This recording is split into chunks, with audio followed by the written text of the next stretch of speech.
왜냐면 이번 주에는 트랜서핑, 그러니까 바딤젤란드가 오픈 트랜서핑만 말씀을 드릴 거고, 다음 주는 이제 최근에 이제 많은 주목을 또 받고 계시기도 한 이제 카밀라라는 분의 시크릿을 깨닫다라는 책에 대해서, 그리고 그걸 둘러싼 시크릿에 대해서 말씀을 좀 드릴 거고, 마지막 주차에는 이제 우리가 끝판왕이라고 말씀드렸던 이제 네빌 고다드의 세계를 말씀을 드릴 겁니다.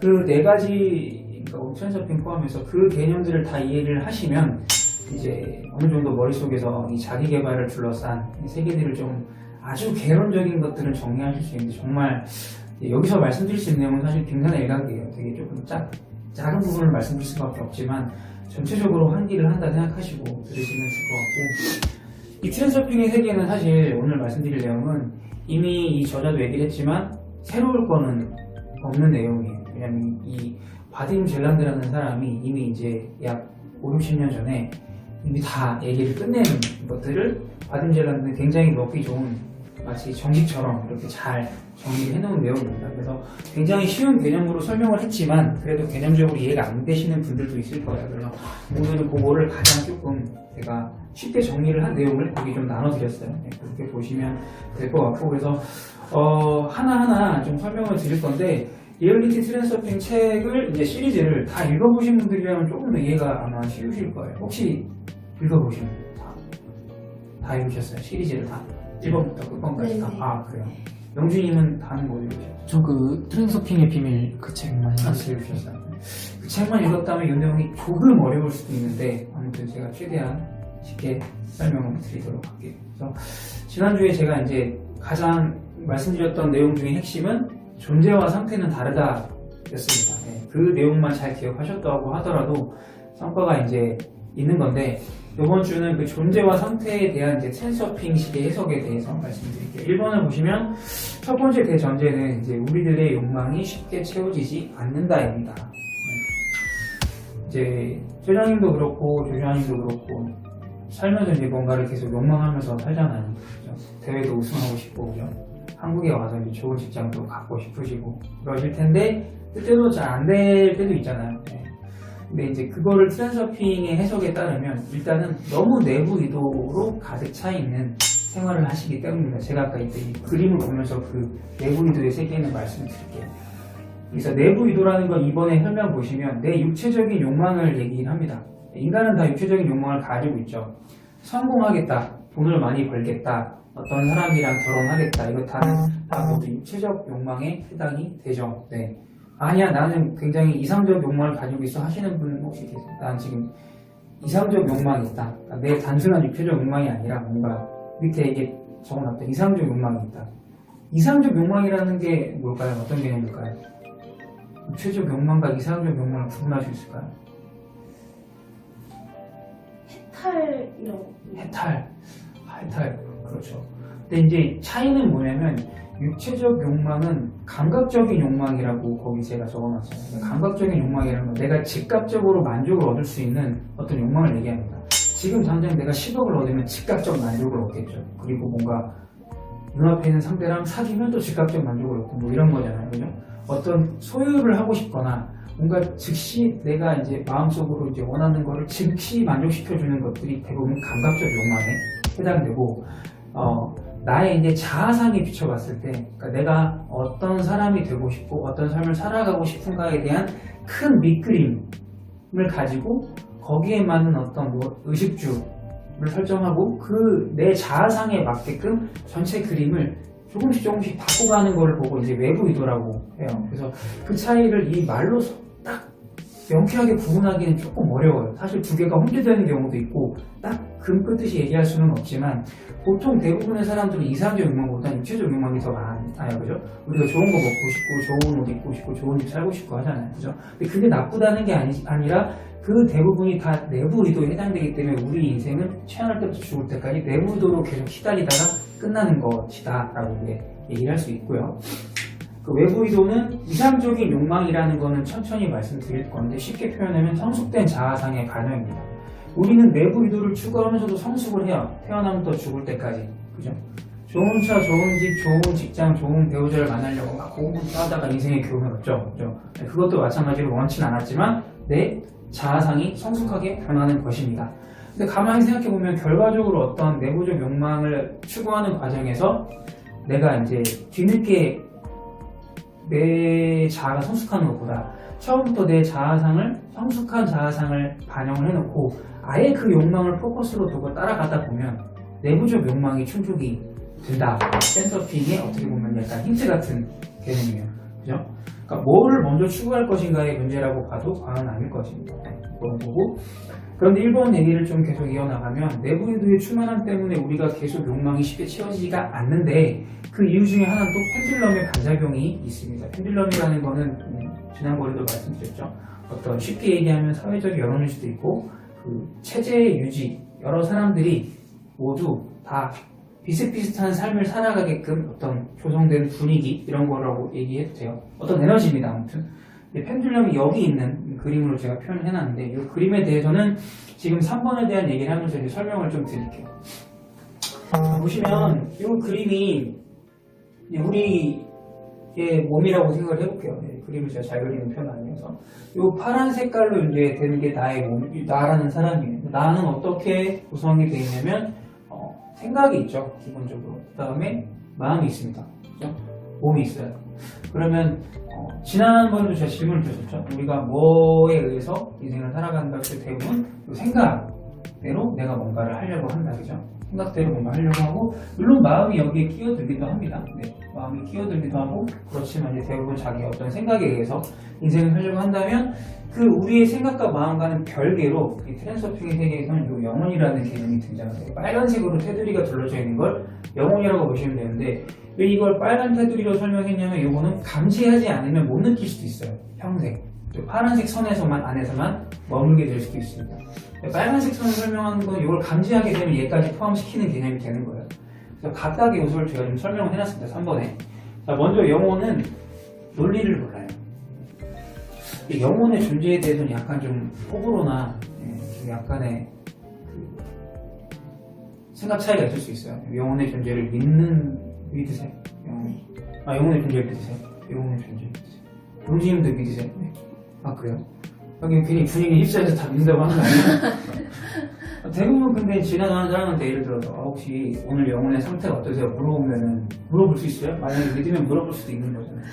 도를 아십니까? 그렇게 생각할 것 같아요. 그렇죠. 네. 이게 약간 내가 직감적으로는 안다고 생각하지만 현실에서 얘기할 때 사실 이 얘기를 하기가 조금 머뭇머뭇해지는 것도 사실이잖아요. 근데 사실 트랜스서핑의 세계에서는 내가 내 생각과 마음을 다루듯 영혼을 똑같은 레벨에서 다루게 돼요. 네. 그래서 일단 영혼의 존재를 인정하신다면, 알고 계신다면 이 영혼이라는 거는 약간 쉽게 말해서 그냥 직각적으로 내가 느낌이라고 봐도 틀리진 않아요. 영혼의 개념을 좀 철학적으로 설명하면 너무 기니까 얘는 좋고 싫고를 바로 얘기를 해줘요. 어떤 장소에 가거나 이렇게 여기 오셨을 때나 누굴 만났을 때 즉각적으로 팍 여기가 거부감이 확 느껴지거나 확 너무 좋다 이런 소위 말하는 필이 딱 꽂히는 경우가 있잖아요. 그러니까 그게 영혼의 목소리에 해당이 됩니다. 이게 영혼에 대한 그 감각이 예민한 사람과 둔감한 사람이 있어요. 예민한 사람은 상대적으로 맑은 이렇게 감지를 하게 되고 둔하신 분들 둔하다고 하면 좀 그렇지만 마음하고 약간 마음의 목소리와 약간 영혼의 목소리를 약간 좀 혼선이 오시는 경우도 있을 수 있습니다. 어떤 경우는 마음의 소리인데 이걸 내 영혼의 소리라고 생각하실 수도 있어요. 그럼 차이는 뭐냐면 밑에 마음이라고 제가 적어놨죠. 그래서 마음과 생각은 거의 이제 동의어라고 보시면 됩니다. 영혼은 논리를 몰라요. 얘한테 야, 너 이번 달에 열심히 저축해서 1년 뒤면 너가 이만큼을 모을 수 있고 그러니까 내 영혼 너는 1년 동안 이만큼 나 저축하는 거 도와주라고 하면 영혼은 못 알아들어요. 영혼은 하고 싶은 거 뭐야? 했을 때 여행 가고 싶어? 그랬을 때 yes or no밖에 몰라요. 지금 저 사람하고 결혼하고 싶어? yes or no밖에 몰라요. 저 사람 너보다 이만큼 뛰어나고 해서 안 되라고 하는 건 영혼은 모르는 얘기예요. 그 얘기를 하는 건 그럼 누굴까요? 그렇죠. 마음이나 생각이 그 얘기를 하게 되는 겁니다. 마음은 논리밖에 몰라요. 마음은 논리밖에 모릅니다. 그리고 감각적 욕망에 쉽게 흔들립니다. 아까 우리 내부이도 얘기했었죠. 이 감각적 욕망이라는 건 순간적으로 내가 내 즉각적인 욕망을 채우기 위해서 문득 이렇게 드는 그런 욕망을 얘기해요. 이런 마음과 생각의 감각적 욕망 때문에 사실 우리는 계속 내부이도만 추구하는 삶을 살아간다고 트랜스서핑을 얘기를 하는 것이고 그 이유는 얘 때문이라는 겁니다. 이해되시죠? 그 다음 몸이 있어요, 몸. 예. 우리가 생각과 마음이 있지만 몸도 굉장히 중요하죠. 이 몸을 입고 있을 때 꼬집으면 아프고 피곤하면 이런 얘기 아무리 해도 오늘 너무 아까 사연님 지방 갔다 오려고 좀 늦는다고 하는데 몸은 좋다고요. 몸 피곤하니까 아무리 이런 얘기 해도 안 들어와요. 그죠? 몸은 끊임없이 변하는 감각입니다. 쉽게 얘기해서 몸의 속성은 그러니까 우리 몸은 어떤 작가가 그렇게 표현하더라고. 몸은 당나귀 같대요. 그러니까 잘 먹여주고 궁둥이를 두들겨주면 내 마음처럼 움직이지만 안 먹이고 목마르게 하면 되게 말을 안 듣는 네. 그 당나귀 같은 몸. 그러니까 이거는 끊임없이 내 감각에 따라서 변해요. 몸 상태라는 거. 얘는 마음과 생각의 영향을 많이 받습니다.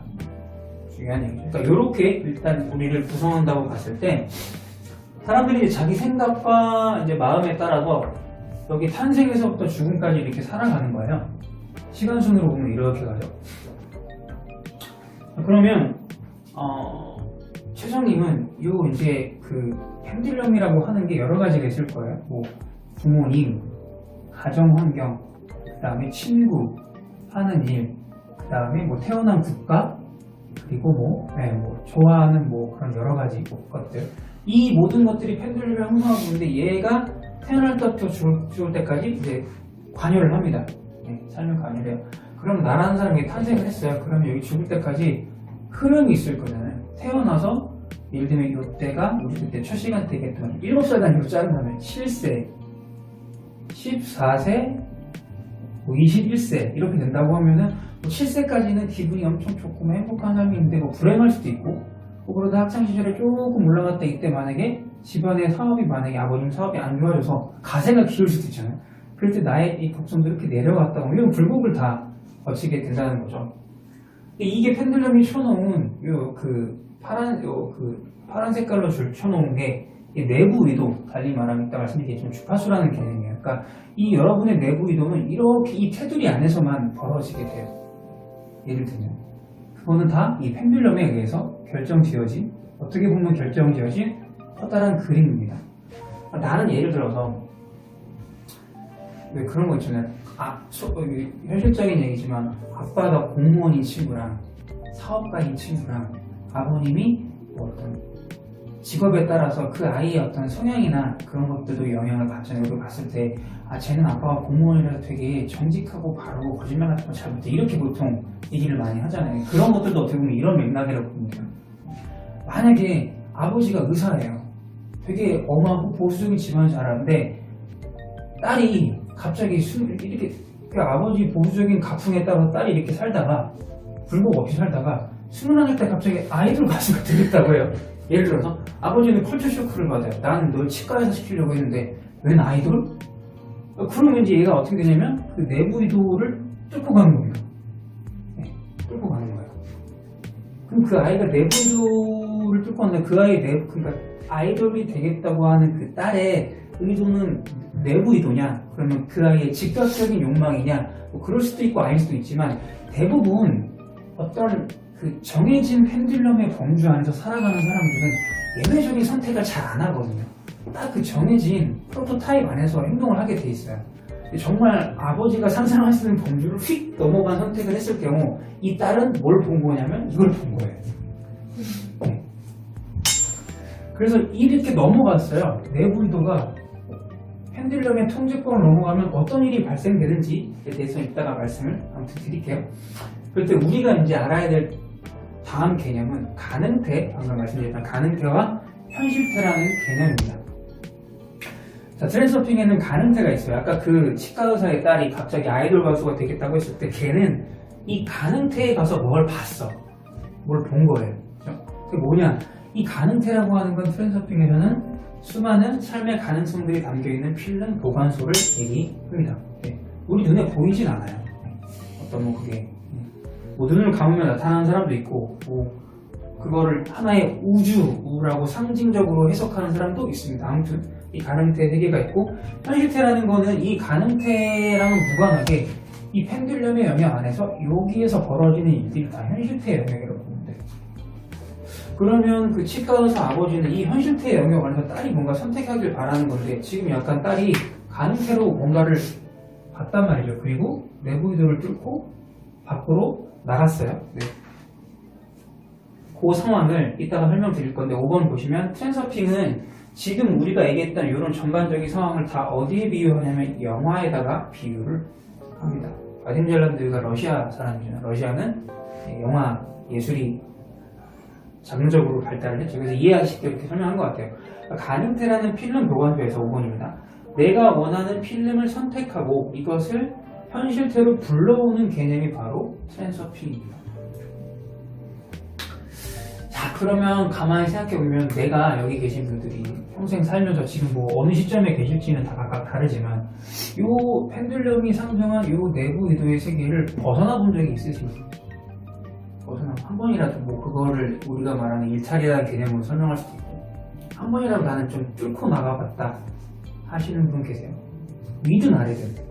여기서 아래라고 하는 건 이제 주파수가 낮아지는 것인데 이따 설명을 드리겠지만 아무튼 요 가이드라인을 뚫고 나가는 적이 있으신 분 한 분이라면 어떤 경험이세요? 혹시 말씀해 주실 수 있어요? 좀 오래 살았고 오래 살았다고 하죠. 그래서 네.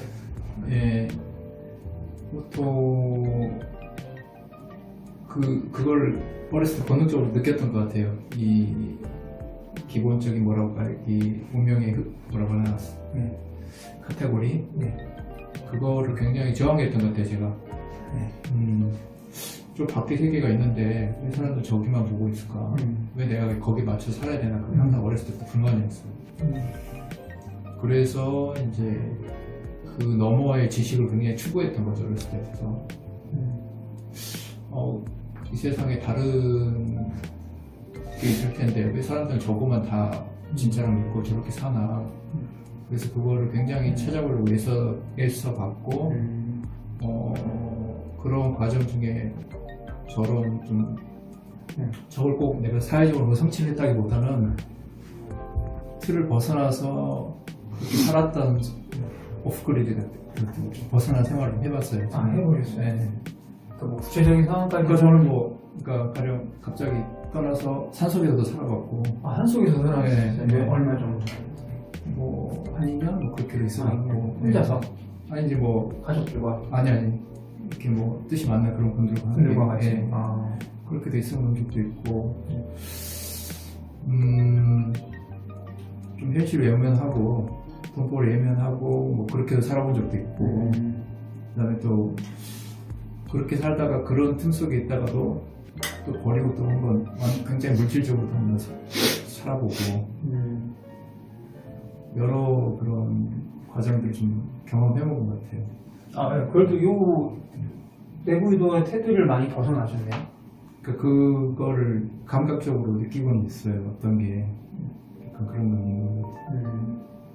근데 이게 바딤 젤란드가 제가 느끼기에는 뭐 다른 언어로 구조로 이렇게 표현했을 뿐이지 이게 뭐 이렇게 새롭거나 그런 거 저는 그렇게 느껴지진 않아요. 다른 언어로 표현된 그런 것처럼 보이고 뭐 가령 뭐 강릉태 같은 경우에는 뭐 우리가 과학이로는 평행우주 뭐 이런 식으로도 생각할 수도 있겠고 뭐 하여튼 뭐 펜듈럼을 뭐 잠재의식이 뭐 깊은 뭐 신념 이런 식으로 생각할 수도 있겠고 불박힌 신념 이렇게 생각할 수도 있겠고 어찌됐든 그런 거를 경험을 해본 거잖아요. 최종 넘어가면 되겠어요? 저는 오늘 오기 전에 있었던 일인데요. 그냥 저번에는 말씀을 못 드리고 부모님한테 오면서 어디 가냐길래 트랜서핑 배우러 온다고 했어요. 근데 엄마랑 아빠는 잘 모르시니까 걱정을 하시더라고요. 뭐 이상한 거 아니냐고. 뭐 그런 것도 어떻게 보면 가족이라는 펜듈럼을 벗어나는 그렇죠. 게 아닐까. 용진님 있어요? 저는 생각해보니까 직장 잘 다니다가 이쪽 세계로 왔을 때 이쪽 되게 너무 처음에 그 마케팅 시작했을 때 과감히 관두고 물론 엄청난 성과가 이어지지 않았지만 그냥 그때의 선택이 아마 그랬던 게 아닐까. 아, 근데 이거 벗어나게 되면 공통점이 있어요. 아래로 벗어나든 위로 벗어나든 얘가 이제 가슴을 하기 시작합니다. 왜냐면 얘는 저항해버리죠.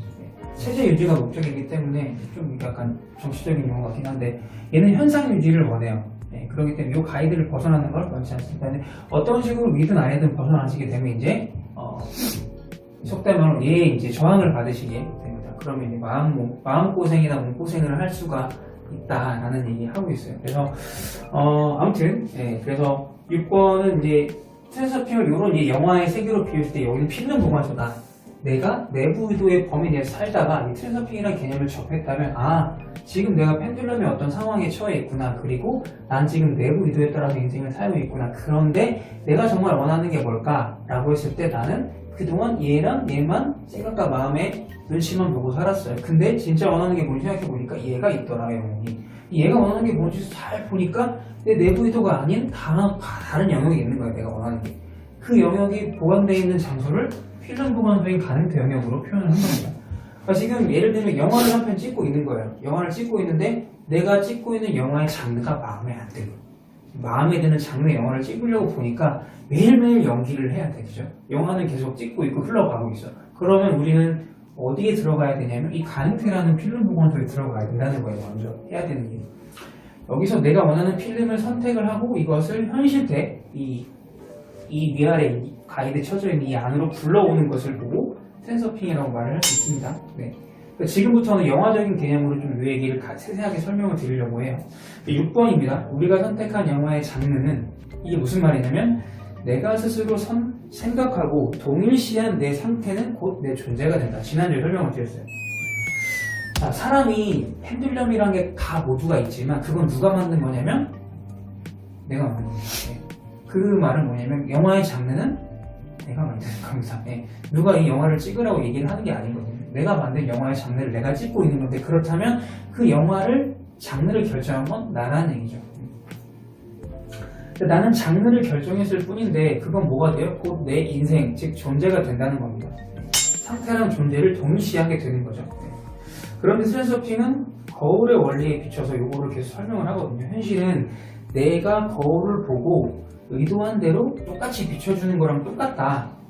그러니까 예를 들면 내가 현실이 마음에 안 든다고 해서 거울 속에 있는 나한테 화를 낼 수는 없잖아요. 내가 거울 앞에 보고 서 있어요. 근데 거울 속에 내 모습이 마음에 안 든다고 해서 거울을 보고 때리거나 화를 내는 건 어리석은 것이죠. 그러면 거울에 비친 내 모습을 더 마음에 들게 하려면 뭘 바꿔야 돼요? 나를 바꿔야 되죠. 그죠? 비춰진 거울이 아니라. 그죠? 트랜스서핑도 지금 그 얘기를 하고 있는 겁니다. 그래서 그거를 필름 보관소에 가서, 즉 가능태 영역에서 원하는 필름을 선택하는 것이 시작이다. 당신이 원하는 영화의 장르는 요걸 한번 생각을 해보셨으면 좋겠어요. 지금 흘러가는 내 인생이 개인적으로 보셨을 때 영화로 따지면 어떤 장르에 속한 것인가? 혜정이는 어떤 장르 같아요? 개인적으로 장르적으로 여기 제가 이거 맞죠? 휴머니즘, 코미디, 호러, 로맨스, 액션, 다큐멘터리 멜로도 빠르네 멜로에 굳이 이거에 하나에 뭐 국한시킬 수는 없지만 영화니까 하나를 선택할 수 있겠죠. 코미디와 휴머니즘. 코미디와 휴머니즘 마음에 드세요? 영화 장르가? 네, 조금 더 추가하고 싶은 부분이 있긴 하지만 마음에 들어요. 여기서 더 추가하면 굉장히 예술영화 되는 거죠. 조슈아님은 장르적으로 뭐예요? 저는 아마 좀 휴머니즘과 다큐멘터리. 휴머니즘과 다큐멘터리. 그렇군요. 영진이는 어떤? 저는 사실 잘 모르겠는데 굳이 얘기하자면 저는 다큐멘터리 같아요. 다큐멘터리. 다 호러라거나 로맨스 얘기 안 하시는. 근데 내가 선택한 영화가 정말 악몽 같다고 하는 사람도 있어요. 제가 이제 강의를 그동안 쭉 해보면 진짜 난 너무 호러 같다 이렇게 얘기하는 분도 그런 있죠. 때가 있었던 것 같아요. 호러 같았을 때가 그럴 때가 있었고 그럴 때가 있고 그런 중에 근데 전체적으로 쭉 보면 그래도 어떤 무드로 흘러왔다라는 걸 보통은 어떤 사람들이 보통 의식 수준이랄까 이런 개념을 생각하면 보통 우리 어렸을 때 그 현실을 이런 걸 감지하는 수준이랄까 하고 또 20살 성년이 돼서도 느끼는 거하고 또 30대, 40대 이렇게 느껴지는 게 좀 감지하는 게 느껴지는 게 다른 것 같다는 느낌이 들어요. 그러니까 보통은 우리가 어떤 펜듈럼을 가지고 있는지 사실은 자기가 자각하는 능력이나 그런 거에 대해서 한계가 있다고 자기가 그 영화의 필름을 가지고 있다고 알지 못하면서 그걸 계속 자기가 들고 있는 경우도 많이 있는 것 같아요. 그렇죠. 네. 저도 사실 이게 딱 봤을 때 아까 여러 가지 장르를 겹쳐서 얘기하셨잖아요. 근데 영화의 장르가 두 개가 막 여러 가지 섞여 있으면 영화가 어떻게 되는지 아세요? 흥행에 보통 실패를 합니다.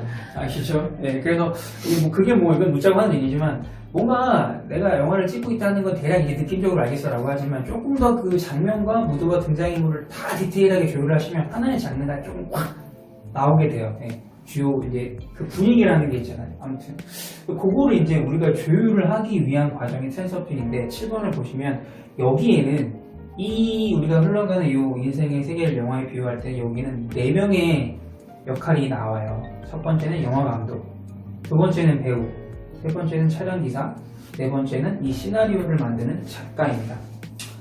그래서 영화 감독은 누구일까요? 우리 인생에. 영화 감독. 표정이 아까 다큐멘터리와 코미디? 휴머니즘? 거기에 감독이 누구예요? 그 영화의 분위기와 무드와 여러 가지 이제 등장인물을 결정하는 저 아닌가요? 회장님이죠. 네. 영진님은 누구예요? 저도 나죠. 그죠? 사실은 그 말은 내가 정했다고는 하지만 사실은 펜듈럼입니다. 네. 감독은 펜듈럼이에요. 펜듈럼은 내가 만든 거죠. 내가 만든 거긴 하지만 사실 여러분은 지금 내가 그동안 살면서 시간적으로 쌓아온 펜듈럼의 영향을 무시할 수가 없어요. 내가 지금 감독을 바꿀 수 있을까요? 지금 이 요소들을 지금 다 바꿀 수 있어요? 내가 감독이라고 못 바꿉니다.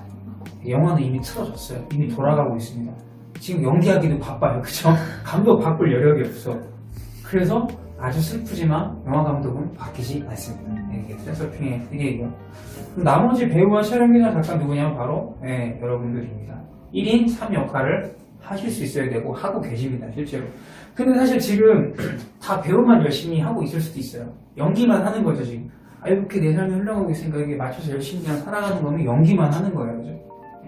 네, 감독이 하라는 대로 연기만 열심히 하는 게 이제 나은데 트랜서핑은 그렇게 하면 이제 안 된다는 얘기를 하고 있고요. 8번 보시면 1인 3역할을 하기 위한 전제 조건이 나와요. 우리는 이 세 가지 역할을 다 할 수 있어야 이 필름 보관소에 갈 수가 있어요. 그리고 여기에서 필름을 가져와서 영화를 다시 바꿀 수가 있는데 첫 번째, 객석에서 무대 전체를 바라볼 수가 있어야 합니다. 그게 중요합니다. 지금은 대부분 다 무대 위, 내 인생이란 영화에서 무대 위의 배우가 나예요. 난 나만 생각을 해요. 그죠? 나를 객관적으로 아까 관조하는 훈련이 돼 있으시다고 하시는데 이게 바로 뭐냐면 수시로 객석에 내려가서 내가 나를 지켜보는 트레이닝이 되신 겁니다. 네. 중요한 걸 제가 별표를 좀 쳐놨는데 8번 보시면 배우를 동일시하면 안 돼요. 이 연기하고 있는 내가 곧 나다. 그러니까 저 배우의 지금 연기하고 있는 상태가 곧 내 존재다라고 착각을 하시면 이 장르를 벗어날 수가 없어요. 이 장르가 지금 너무 마음에 들고 행복해라고 하면 사실 이게 의미가 크게 문제는 안 되지만 이걸 내가 영화가 조금 더 내가 원하는 방향으로 내 의도했던 다른 방향으로 바뀌고 싶다면 내가 객석에서 내려와야 돼요. 자, 9번 배우를 동일시하면 나타나는 부작용을 말씀드릴게요. 이 배우가 나다라고 생각하면 감독의 눈치를 보게 됩니다. 왜요? 이 영화의 배우는 감독의 지시에 따라서 움직이지 않으면 잘릴 수도 있고 그냥 혼날 수도 있잖아요. 우리가 이제 가족, 친구, 직장, 주변 환경 이런 걸 다 생각해서 나라는 사람을 생각하면 계속 그 역할놀이에서 벗어날 수가 없다는 거예요. 이거 굉장히 중요합니다. 저는 결혼을 해서 이제 얘기가 있는데 제가 만약에 결혼을 해서 이제 아이가 있으면 이제 주변에서 다 똑같은 얘기를 하잖아요. 이제 너의 인생은 끝났다. 너의 이제 청춘은 끝났다. 너 이제 아기 아빠의 역할에 충실해야 한다. 이게 바로 펜듈럼이죠. 다 똑같은 얘기를 해요. 심지어 집에 가면 뭐라고 얘기해요? 너는 아기 아빠다. 이제 넌 자유로운 인생을 살 수 없다. 라고 얘기합니다. 그러면 그 말에 내가 예스라고 대답하면 나는 배우가 되는 거예요. 이해되시죠? 나는 내가 그 역할을 받아들일 수도 있고 아닐 수도 있지만 그 역할을 받아들이면서 내가 내 필름을 바꾸려면 객석에 내려가야 돼. 그런 나를 관조할 수 있어야 된다는 거예요. 이해되시죠? 넘어가서 두 번째, 영화의 장르와 시나리오를 바꿀 수가 없어요. 내가 배우인 한은 죽었다 태어나는 이 영화는 바뀌지가 않습니다. 그리고 더 중요한 건데 영화의 엔딩 장면을 아실 수가 없어요. 그건 감독만 알고 있을 거니까. 자, 감독이 바뀌지 않는 한 10번입니다. 시나리오를 바꿀 수가 없어요. 지금 이제 그동안 시간적으로 쭉 살아오신 인생이 영화라고 생각을 하면 러닝타임이 지금 다 30분, 30년이라고 30분이라고 할게요. 30분 이상 다 흘러온 거예요. 다 30살을 넘으셨다면 뭐 20대시면 25분, 30분. 영화가 초반 시작부터 25분, 30분 지나가면 대부분 장르가 결정되죠. 이거 재미있겠다 없겠다 대략 감이 오시잖아요. 그죠? 그거 바꿀 수 없어요 이제. 왜냐면 시나리오가 이미 결정됐거든요. 그럼 어떻게 해요? 시나리오가 결정됐는데 필름 바꾼다고 해서 이게 해결될까요? 시나리오가 이미 결정됐어요. 팬들님이 시나리오 끝냈어. 열심히 이제 영화를 나는 연기를 해야 되는데 어떡할까요? 감독 몰래 시나리오를 바꾸면 되죠. 네, 책을 읽으시면 이제 그 내용이 나오죠. 자, 영화의 장르가 결정되면 시나리오는 바꿀 수 없습니다. 첫 번째 써놨고요. 시나리오를 안 이상 시나리오대로 일단은 연기를 해야 돼요. 아니면 보다 팬들럼의 반작용은 아까 시나리오대로 연기를 하다가 네. 팬들럼한테 나 지금 짝꿍 배우러 간다고 하면은 너 어디서 그럼 이런 거에서 한 소리 듣게 되죠. 그죠? 시나리오가 아니라 시나리오대로 연기를 해야 되고요. 시나리오대로 연기하지 않으면 감독한테 혼납니다. 그러니까 일단 시나리오가 돌아가고 있는 팬들럼한테 혼나지 않기 위한 연기를 일단은 하고 계셔야 돼요. 즉 지금의 삶을 지금 갑자기 뒤집으실 수가 없어요. 일단은. 그러니까 감독인 팬들럼은 당연히 시나리오를 바꾸길 원하지 않아요. 지금 내가 영화의 통제권을 쥐고 있기 때문이죠. 자, 그래서 11번 적어놨습니다. 뭐냐? 물러날 것. 객석으로 내려와서 이 모든 상태를 관찰하고 전체를 조망하실 수 있어야 1인 3역을 하실 수가 있다는 겁니다. 물러나셔야 됩니다. 배우에 몰입하면 안 돼요. 또 이 영화는 망치는 셈이 돼요. 물러나셔야 됩니다. 12번. 물러나게 되면 내가 배우이자 작가이자 촬영 감독이 될 수가 있어요. 그러면 어떻게 할 수 있다? 나는 트랜서핑을 통해 가능태로 가서 필름을 선택할 수 있는데 12번입니다. 나는 어떤 필름을 선택할 것인가? 내가 선택한 필름이 마음에 들지 않아요. 그리고 말씀드렸던 대로 시나리오가 계속 진행되고 있어.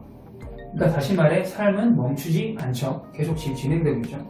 내가 배우가 된다고 하는 거는 멈추지 않는 삶을 계속 연기하는 거랑 똑같아요. 필름을 바꾸는 와중에 가능태로 들어간 와중에도 연기를 멈출 수가 없다는 겁니다. 13번 필름 보관소로 갔어요. 수많은 필름들을 바라보며 내가 원하는 필름을 찾는다입니다. 여기서 이제 슬라이드 이미지라는 개념이 나오게 되는데요. 내가 원하는 인생을 영화로 비교했을 때 그 필름에 대한 거를 어떻게 내가 선택할 것인가를 한 장의 이미지로. 왜 우리 영화 고를 때 뭐 보고 골라요? 장르죠. 근데 이제 영화관 가면 포스터 보고 포스터, 이제 네. 고르잖아요. 그 포스터 같은 거예요. 그 포스터를 선택을 해야 되는 겁니다. 쉽게 얘기하면 그래요. 포스터이거나 스틸컷이거나 뭔가 그 영화의 핵심적인 장면 한 장을 얘기할 수 있겠죠. 그 내가 선택한 슬라이드 이미지에 계속 뭘 쏜다? 사념 에너지를 쏘셔야 합니다. 네. 질문해도 되나요? 네, 중간중간에 질문을 마구 하시는 게 도움이 될 거예요. 이렇게 내려와서 관찰한다는 게 정확히 이해가 안 가거든요. 그거 다음 주에 제가 조금 심도 있게 얘기할 건데, 일단은 지금 오늘 아시면 될 거는 나는 배우가 아니다. 그것만 아시면 돼요. 나는 배우가 아니다라는 인식만 갖고 계시면 됩니다. 자, 트랜서핑의 핵심은 14번입니다. 뭐다? 사념 에너지입니다. 사념 에너지. 자, 생각은 주파수거든요. 주파수. 우리가 이렇게 말을 제가 할 때도 여기에 이제 주파수가 나오고 이 소리의 음파잖아요. 이게 진동을 일으켜요. 일정한 주파수에 제가 이렇게 말을 하는 거를 주파수로 측정하면 일단은 주파수가 이제 발생이 됩니다. 이 생각이라는 것도 주파수가 있는데 이거는 진동을 일으키는 하나의 에너지입니다. 필름을 바꾼다는 건 쉽게 말해서 내 생각의 주파수를 내가 원하는 필름에 맞게 바꾸셔야 돼요. 그게 선행돼야 됩니다. 그냥 내가 원하는 포스터를 그냥 훅 집어갖고 나오는 게 아니라는 거죠. 영화를 선택할 수 있는 권리는, 즉 필름을 바꾸시는 권리 나한테 있는 거 맞아요. 근데 그 필름을 내가 가능해서 가져오려면 그 필름에 맞는 주파수를 쏘셔야 돼요. 그 필름에 맞는 사념 에너지가 필요해요. 그 필름에 있는 상태인 것처럼 계속 사념 에너지를 쏘아야 된다는 거. 아주 단순하게 얘기하면 그렇습니다. 네, 그러나 중요한 거는 주파수라는 개념이거든요. 자, 근데 여기서 고주파수와 저주파수의 개념이 좀 있어요. 제가 지금 여기 보시면 내부이도 혹은 주파수라고 아까 수업에 말씀드렸잖아요. 이 주파수라고 한 게 뭐냐면, 자, 우리가 이 펜듈럼의 라인을 따라가다가 밑으로 꼬꾸라지는, 아까 예를 뭐 그냥 극단적인 예로 사업이 가세가 망해서 우리 집안이 뭐 굉장히 경제적으로 어려울 때가 굉장히 심적으로 힘들어지는 상황에서는 주파수가 많이 떨어지게 됩니다. 펜듈럼이 시원한 가이드보다 더 떨어질 수도 있어요. 반대로 아까 치과 의사의 딸이 데뷔했어요. 그죠? 이 친구는 주파수가 올라가요. 이렇게 올라가게 돼요. 자, 그러면 여기서 저주파수, 아까 우리가 침체의 상태로 들어가는 걸 저주파수라고 하고 상승의 상태로 들어가는 걸 고주파수라고 합니다. 그런데 이 고주파수와 저주파수가 뭘까요?